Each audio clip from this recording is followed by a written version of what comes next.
Lourens Steytler, founder and chairman at the South African Anglo-Boer War Historical Society, born on the 28th of June 1965, graduated from Queen's College in Eastern Cape, also got a diploma from Financial Planning Institute. Amateur historian, entrepreneur, business consultant and financial advisor, founder and executive of multiple entrepreneur small business enterprises and independent business consultant to personal client base. Married, lives in South Africa. Mr. Steytler, good day. Thank you so much for your coming here in Moscow. I'm very glad to see you here. I suppose you like here in Moscow. Okay, once again, thank you so much for coming.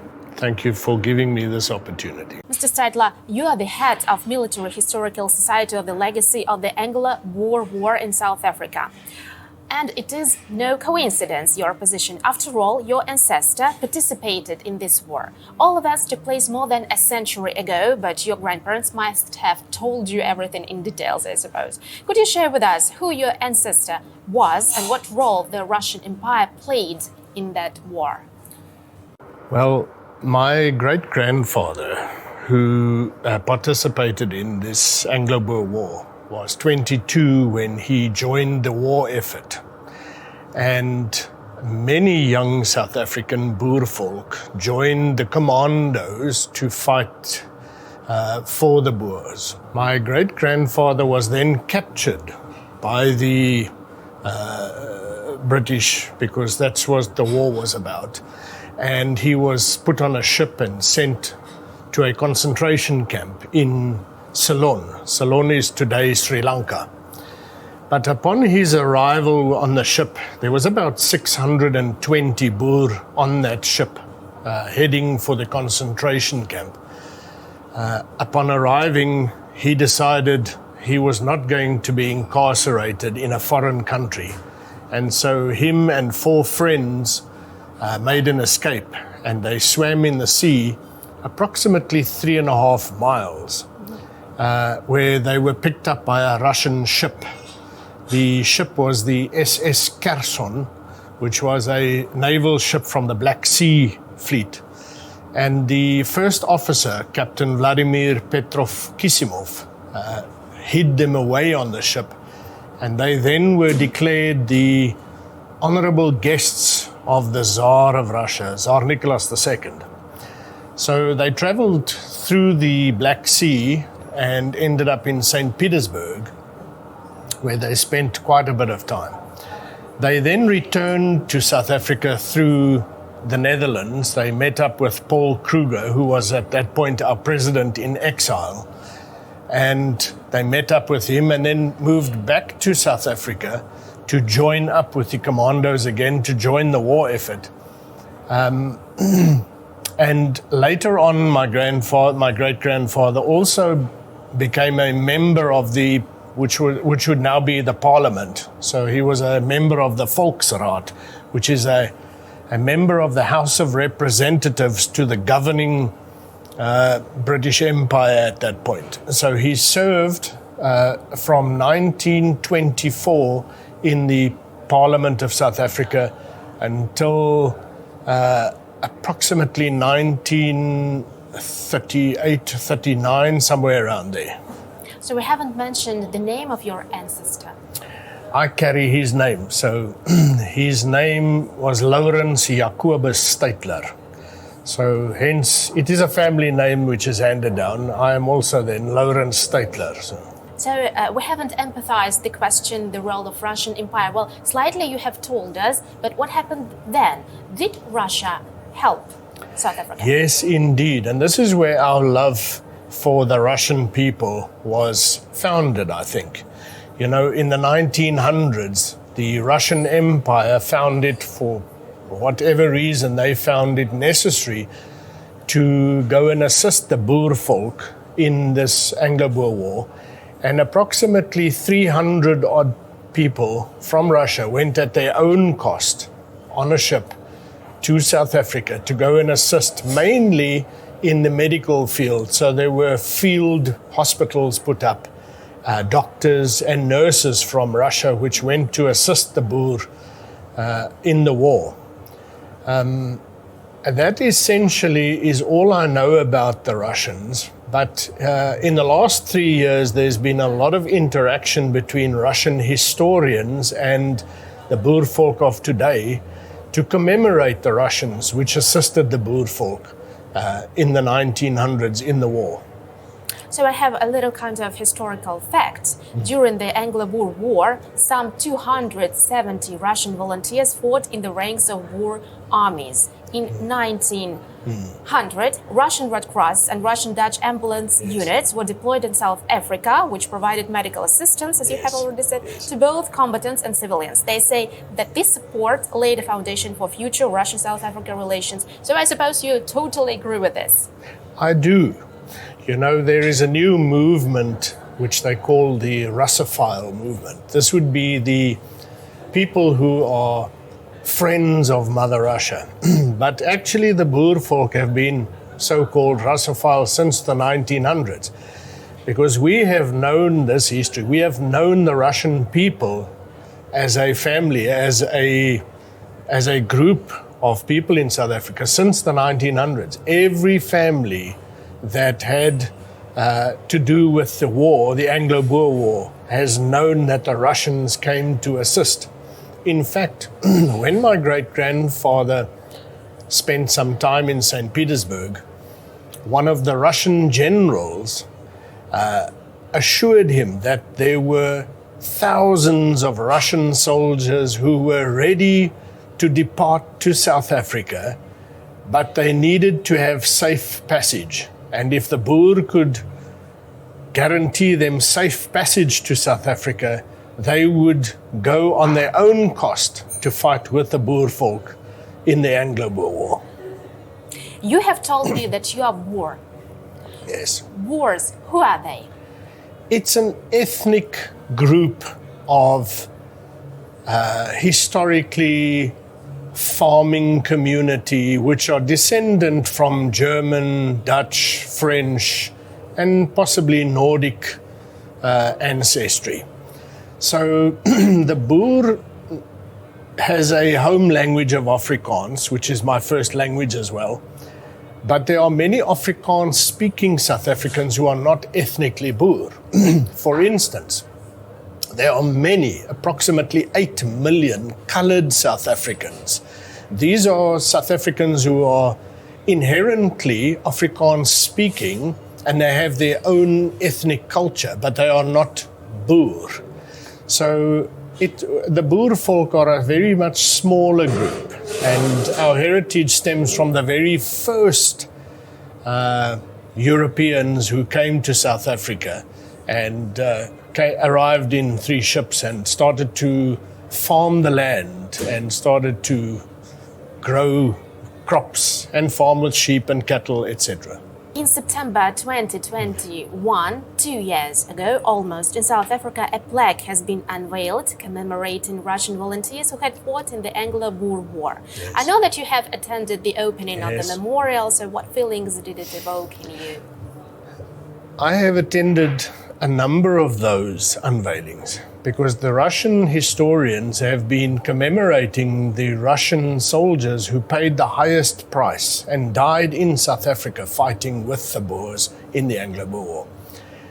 And so when attending these ceremonies, the inherent feeling, although I was not there, the inherent feeling from the history stories which we have learned come to the fore. You know, I have my great-grandfather's memoirs, which he wrote before he died, and he tells all of the details of the war and his capture and his escape and his return and all of the story of how the Russian people assisted him and his 4 friends. And the only thing that you can think of at a commemoration ceremony like that is, wow, what a tremendous, proud moment to celebrate both the victory of the people over war, because war never has a victor, both from the Russian side and the Boer side as well. So it is I wouldn't say emotional, but it does invoke feelings of pride. Okay, so the memorials are opened only in South Africa or in Russia as well? I'm not sure about Russia. I think there may be, but I have attended a number of them, which the plaques were all laid down at old historical concentration camp sites. So the Russians know about the concentration camps where the Boers and some Russians were incarcerated, and the plaques were laid down at those sites, which no longer obviously exist, but are just a historical site. So I suppose you're not the only one ancestor in South Africa of the Boer War. Do you communicate with other people? Yes, I do. And in fact, we often on social media interact and find legitimate ancestors of people, and the surnames are all connected, you know. What I really would like to do is connect with the ancestors of Captain Vladimir Kisimov, the first officer of the ship which picked up my grandfather. And I have searched for nearly 20 years to find the Russian ancestry of Captain Vladimir Kisimov, but unsuccessful on internet. So I also thought it may be a good time, whilst I'm in Russia, to connect with some of the Orthodox churches in Russia, because the churches may have records of the Kisimov family, and just maybe we can find some of the ancestors of Captain Kisimov, where I can shake their hand and say thank you. In my house, I have a portrait of Captain Kisimov and the ship, the SS Kherson, which has been handed down from generation to generation. So I am the fourth generation from Lourens Steytler, my great-grandfather who fought in the war. My grandfather, his son, is obviously my father's father. And we have a connection with the history of the war, but also the Russian people who are directly connected to us as a family, and obviously the Anglo-Boer War. A number of books have already been written, and these have been well researched, and the factual information has been laid down in these books. And some of those books have already been translated into Russian. So we have spoken about the treatment of Russians and Russian Empire to the South Africans at that time. What about nowadays? How do South Africans treat Russia nowadays, and is there communication between our peoples? The South African people, by and large, are very friendly towards the Russians, because we have a history with the Russians. Other than the so-called period, or the period of the USSR, which was a political regime, it did not have any bearing on the people of Russia. We know the hearts of the people of Russia. And there is interaction, and there is a big support. I have a following of approximately 300,000 people in South Africa who are all pro-Russian people. We must distinguish the difference between the people and the political regimes. They always get in the way of history. But the people stay the same. And the respect for the people is born out of and known because we have a very similar culture to the Boer folk and the Russian folk. The Boer folk are traditionally a orthodox, conservative, family, farming and industrious community. So we find similarities, many similarities in the Russian people. So what do you think, at what level are cultural ties between Russia and South Africa now, and are there cultural exchanges between our countries?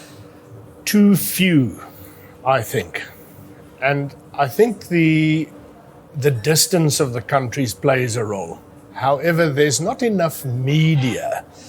There's not enough interaction at a level of declaring that we should get together and so on. And this is part of what I try to do with the Historical Society, is to try and get Russians and South Africans who are like-minded about the similarities and the friendships to grow.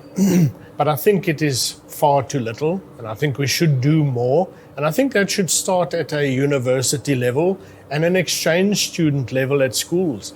Maybe we should interact with the schools here. And the language barrier is a bit of a thing. You know, in fact, I have had some very successful talks with some people in Russia who have offered to do an online course for Russia for South African people. So one of the things I will be doing when I go back to South Africa is to introduce this online Russian language course to anyone who wants to accept it, so that they can learn to speak the Russian language. That would make it easier for us to interact culturally as well. Taking the time and creating the space for people to visit South Africa and also visit Russia. One of the things I want to do is to get a contingent of people to come across to Russia so that they can experience the Russian culture, because when they go back they will tell 10 people each, and but it's not a quick fix, you know. It is a long-term thing, and we have to build friendships and break down seemingly barriers over a time period. In your opinion, are political, economic, technical ties between our countries at a sufficient level of interaction today, and what should be emphasized? Politicians should pay attention to the fact that the bridges of communication and interaction and business should be enhanced. And they should involve the peoples who are already established with communication to say, come, how should we do this? Because we all know that politicians have their own work to do, and they work on an official level, and there are things that they should focus on more than others. But there are many South Africans who already interact with Russia, and there are many Russians who live in South Africa. I don't know if you know that. There are tens of thousands of Russian families in South Africa who have a very prosperous life, and who we get together with on a regular basis. Most of them are war veterans, ex-soldiers like myself. I'm a war veteran from a different era. And we get together and we interact. And sometimes business happens there, but also cultural bonds get strengthened there. So about business a little bit. South Africa is committed to supporting and developing small and medium businesses with Russia. Assess the benefits and challenges of doing business in South Africa, and can you share an advice with Russian businessmen who want to enter South Africa and to work there? Well, the benefits don't have to be brought out. I mean, the benefits are obvious. It would be mutually beneficial for both countries to have business ties, small and medium business ties, not only on the large business scale. Once again, I think that these business ties and these business communications are not being opened up.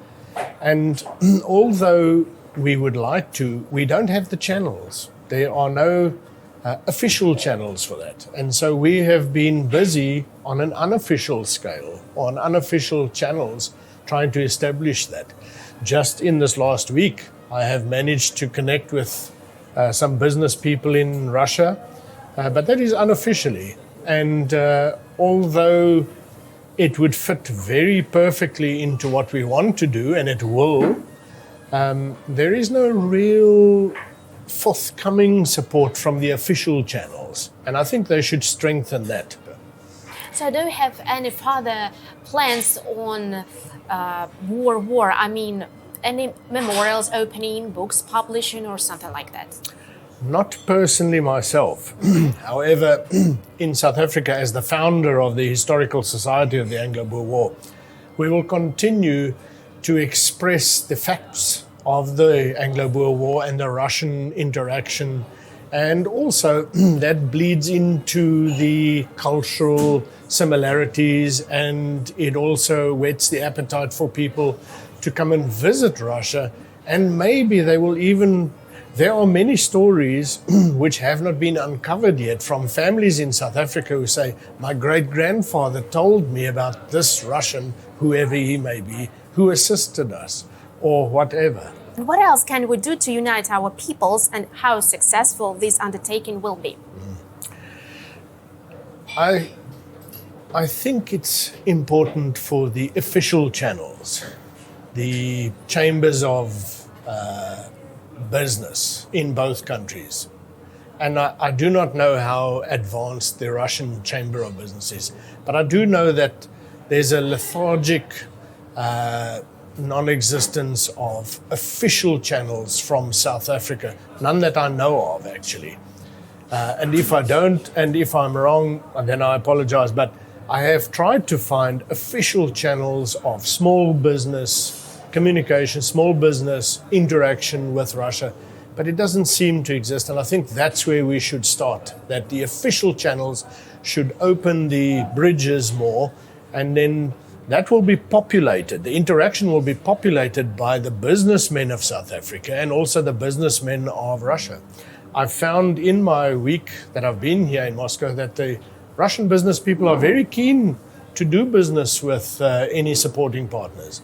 And we are very keen to talk to any partner that wants to do business with us. I mean, as entrepreneurs, we have to find markets, we have to entice business, we have to ensure that payments get done back and forth. And this, I think, is probably the biggest challenge, capital, and also the movement of finance, the movement of monies between countries may be a challenge. I don't know, I'm not a financier. But if I produce something which is in demand in Russia, then surely the Russian people will pay for it. But how does that payment move back to South Africa? And these are things that are important, because I think there are too many roadblocks in the way of actually getting the business done. Too much red tape, I think. So do you think that our peoples can have a common future together? I think we can. And I think we will. Because entrepreneurs, business people, have a tendency, have a historic way of finding solutions. But we have to work at it, and we have to be supported by the official structures. So there's always this two tiers. We have the official structure and the unofficial structure. And I think the official structures should open the doors and open the way for us not only to communicate in business terms, but also education. I think it's vitally important that we have an exchange program where skills can be taught in Russia to South African students, South African workers, and vice versa. We may have something to offer in South Africa which Russian people can come and learn. And that in itself will create huge advances in the communication. And I'm talking about not only verbal communication, but finance communication, technological communication, import and export communication, etc. It's such a wonderful thing that you are doing. You're trying to widen the borders between Russians and South Africans. Yes. You try to unite these people, our people. And I wish you good luck. I wish you all best. And I hope you will have a success. Thank you very much. Thanks for coming once again. Thank you.